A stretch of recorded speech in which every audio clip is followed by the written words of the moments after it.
அதிகாரம் வெல்லும் பயிற்சி மையம் உங்களை அன்போடு வரவேற்கிறது. நம்ம இன்றைக்கி என்ன பார்க்க போகிறோம்னா, 6th தமிழ் பழைய புத்தகத்திலேருந்து உள்ள ஒரு வரி வினாக்களை தான் நம்ம பார்க்க போகிறோம். எங்களோட சேர்ந்துட்டு நீங்களும் ஆன்சர் பண்ணுங்கள். கடைசியில் நீங்கள் எவ்வளோ ஸ்கோர் பண்ணீங்கிறத மறக்காமல் கமெண்ட்டில் சொல்லுங்கள். ஃபஸ்ட்டு இயலில் ஒன்று வந்து பார்த்தோம்னா திருவருட்பா. அதில் முதல் பாடல், கண்ணில் கலந்தான் கருத்தில் கலந்தவன் என்று பாடியவர் யாருன்னு வந்து பார்த்தோம்னா ஆப்ஷன் ஏ ராமலிங்க அடிகளார். ரெண்டாவது கொஸ்டின், ராமலிங்க அடிகளாரின் சிறப்பு பெயர் என்ன அப்படின்னா திருவருட்பிரகாச வள்ளலார். Option B. மூணாவது கொஸ்டின், ராமலிங்க அடிகளார் எங்கு பிறந்தார்? ராமலிங்க அடிகளார் எங்கே பிறந்தார்னா மருதூர். கொஸ்டின் நம்பர் 4, ராமலிங்க அடிகள் எழுதிய நூல்கள் எவை அப்படின்னு பார்த்தோம்னா ஜீவகாருண்ய ஒழுக்கம் மற்றும் மனுமுறை கண்ட வாசகம். ரெண்டுமே சரி. அப்போ A and B. Question number 5, Vallalar பாடல்கள் அனைத்தும் டேஷ் என தொகுக்கப்பட்டுள்ளன அப்படின்னு வந்து பார்த்தோம்னா திருவருட்பா அப்படின்னு தொகுக்கப்பட்டிருக்கு.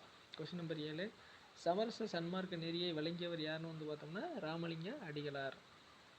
கொஸ்டின் நம்பர் 8, வள்ளலார் அனைத்து மதங்களின் நளினத்திற்காக டேஷ் சங்கத்தை அமைத்தார்னா Sanmarga Sangam. Option A. Question number 9, Ramalinga Adigalar பசுத்தீயர் போக்கி மக்களுக்கு உணவளிக்க டேஷை அமைத்தார்? சத்திய தர்மசாலையை வடலூரில் அமைச்சிருப்பார். எந்த ஊரில் அமைச்சிருப்பார்னா வடலூர். கொஸ்டின் நம்பர் 10, ராமலிங்க அடிகளார் அறிவு நெறி வழங்க டேஷை நிறுவினார்னா ஞான சபையை நிறுவியிருப்பார். ஆப்ஷன் ஏ.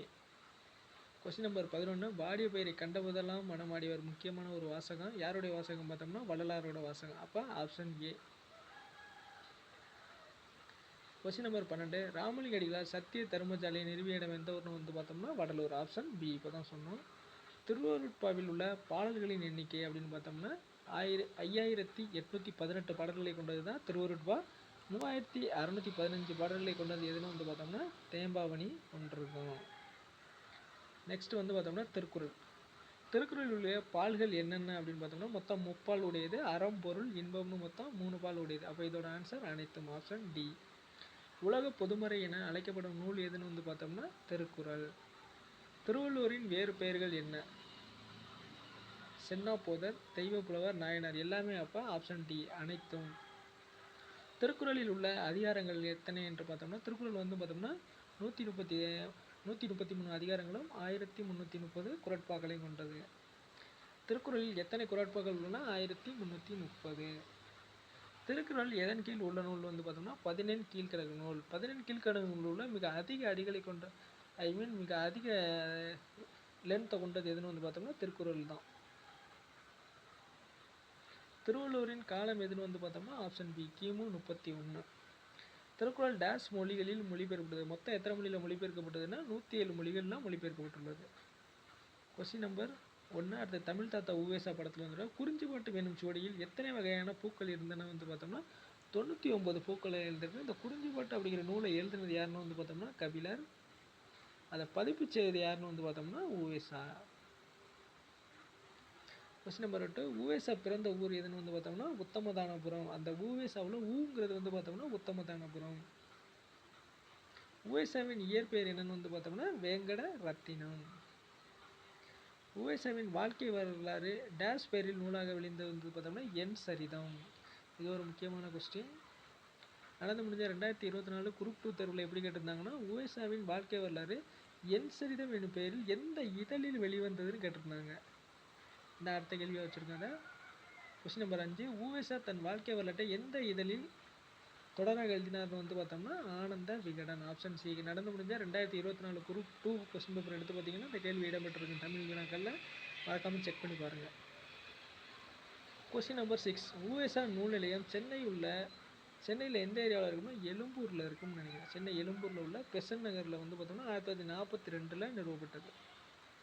உவேசா அவர்களின் தமிழ் பணியை பாராட்டிய வெளிநாட்டு அறிஞர் யாருன்னு வந்து பார்த்தோம்னா ஜி.போ மற்றும் சூலியன் வின்சன். அப்போ A and B. Question number 8, நடுவண் அரசு உவேசாவிற்கு எப்போது அஞ்சல் தலை வெளியிட்டதுன்னு வந்து பார்த்தோம்னா எந்த ஆண்டு வெளியிட்டிருக்கும்னா 2006 வெளியிட்டிருக்கு. இந்த 1978 யாருக்கு வெளியிட்டிருக்கும்னா பெரியாருக்கு வந்து பார்த்தோம்னா அஞ்சல் தலை வெளியிட்டிருக்கோம். உவேசா நினைவு இல்லம் எங்கே உள்ளதுன்னு வந்து பார்த்தோம்னா அவர் பிறந்த ஊர் தானே உத்தமதானபுரத்திலே இருக்குது. குறிஞ்சிப்பாட்டு என்னும் நூலின் ஆசிரியர் யாருன்னு வந்து பார்த்தோம்னா கபிலர். Option C. உவேசா யாருடைய மாணவர் அப்படின்னு பார்த்தோம்னா நம்ம எம்எம்எஸ் மகாவித்துவான் மீனாட்சி சுந்தரனார். நெக்ஸ்ட்டு கடைசி வரை நம்பிக்கை அப்படிங்கிற பாடநூல்லேருந்து கேட்கப்பட்ட கேள்விகள்.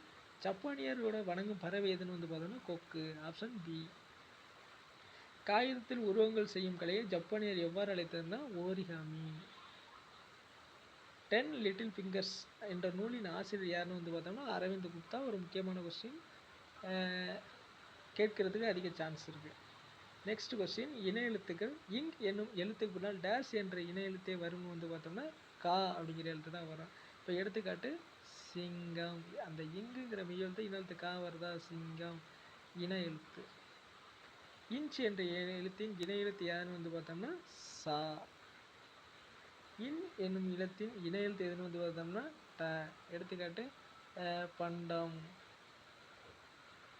டா வருதா, இன்னுக்கு அடுத்து டா வருதா இன எழுத்து.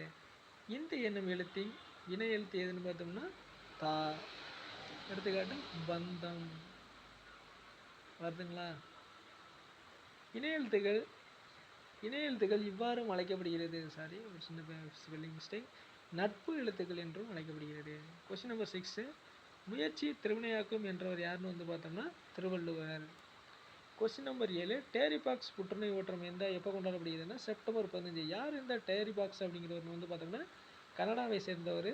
இவர் வந்து பார்த்தோம்னா ஒரு கூடை பூப்பந்தாட்ட விளையாட்டாளர். இவருடைய நினைவாக தான் டேரிபாக்ஸ் புற்றுநோய் ஓட்டம் செப்டம்பர் 15ஆம் நாள் வந்து ஆண்டுதோறும் கொண்டாடப்படுகிறது. அவ்வளோதான் மாணவர்களே.